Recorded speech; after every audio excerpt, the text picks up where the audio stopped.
Pane nos mercados internacionais. Bolsas do mundo inteiro tendo os piores pregões desde a pandemia da Covid. Mas isso seria uma oportunidade ou uma armadilha? Acompanha comigo esse vídeo que eu vou te dar essa resposta. Para quem não me conhece, eu sou Enzo Pacheco, analista de mercados internacionais aqui da Empíricos. E você deve ter acompanhado aí as notícias dos últimos dias do tarifaço do governo Trump em países do mundo todo, né? Tarifas de 10, 20, 30, até 50% em grandes economias como China, União Europeia e até o Brasil. Essa notícia pegou os investidores do mundo inteiro de surpresa porque muitos imaginavam que no dia 2 de abril o Donald Trump anunciaria um teto, o máximo que ele poderia cobrar de alíquota desses países. O que na verdade veio foi um piso, né? Esse mínimo de 10% que será cobrado a partir de agora dos produtos brasileiros. Mas aí os investidores começaram a fazer conta. Com uma alíquota média no maior nível desde a década de 30, como é que isso impactaria os resultados das companhias? E aí, né, os principais índices americanos, como S&P 500, Nasdaq, Dow Jones, tendo pregões com quedas de 5, 6 até 7% desde então, né? Quinta-feira, sexta e na segunda-feira. Depois de dias muito ruins dos mercados, na quarta-feira, dia 9 de abril, o mercado continuou numa toada mais negativa, só que ao longo do dia foram saindo notícias de que o governo Trump estaria pensando na possibilidade de uma pausa na imposição dessas tarifas de 90 dias e também um limite de imposição de só 10%, né? Então, aqueles países que estavam sofrendo alíquotas de 20, 30 teriam um certo alívio.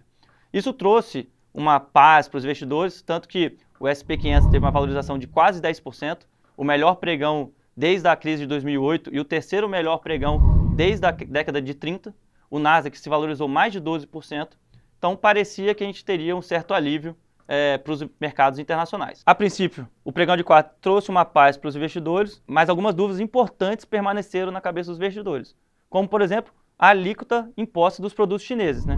Apesar dessa pausa, desse limite de 10%, a China acabou sofrendo um aumento de 125% e no dia seguinte essa tarifa foi aumentada para 145%, ou seja, quase 150% de tarifação dos produtos chineses importados dos Estados Unidos. Então isso manteve os dias voláteis, os pregões mais difíceis pela frente, e aí quando você assistir esse vídeo, muita notícia deve ter saído, notícias de possíveis negociações entre Estados Unidos e China. A verdade é que ainda teremos pregões voláteis pela frente. Mas com todo esse caos, todo esse estresse nos mercados internacionais, tem alguma coisa que você pode fazer na sua carteira de investimentos? A verdade é que ninguém sabe muito o que vai acontecer pela frente. Então a resposta é depende. Se você é um investidor que não tem nada de mercado internacional, a queda recente nos preços, principalmente dos ativos americanos, pode ter aberto uma oportunidade de alocação.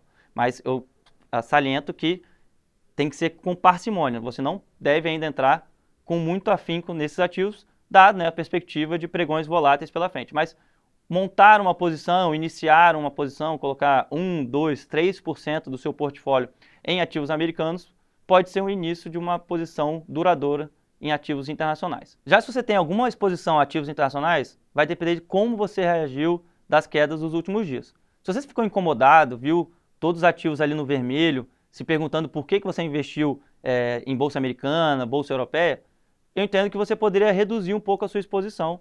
Isso não tem nenhum problema, né?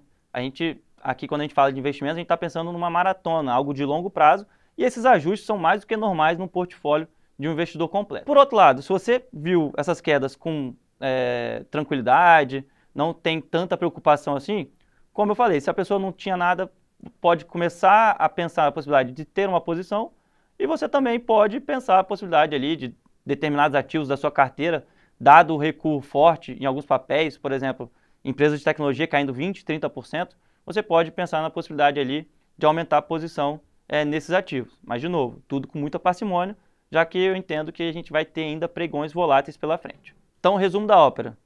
Mercados voláteis, questões tarifárias ainda permanecem relevantes e não solucionadas por completo, e depende como o investidor vai se posicionar a partir de então, né? Se você tem ou não tem alguma exposição já a ativos internacionais. Mas para você se manter bem informado do que acontece no Brasil e nos mercados internacionais, se inscreve no canal da Empíricos, que na semana que vem eu vou trazer um vídeo explicando um pouco mais como a gente pode se posicionar diante dessas incertezas tarifárias. Então é isso, curte, compartilha esse vídeo e eu te espero aqui semana que vem nesse mesmo horário. Valeu, um abraço!